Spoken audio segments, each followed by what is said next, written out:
meter, verbo principalmente masculino. Abierto para que te cumpla en el caso que no te guste el mundo que han creado. Abierto para amar lo que te enseñan y odiar a tu ex.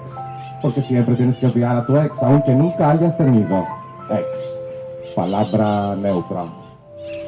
Cuando nació mi masculino, le dije, tienes 100 años más o menos para cambiar el mundo. No empieces a intentarlo tarde. Cuando nació mi femenino, le dije, tienes 100 años más o menos para cambiar el mundo. No empieces a intentarlo tarde. En cuanto a mí, ahora que nací sintiéndome entero, espero que ya no sea tarde. Espero vivir sin tener miedo de coger la mano de mi novio por la calle.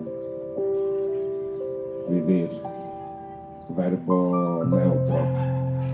Palabra importante.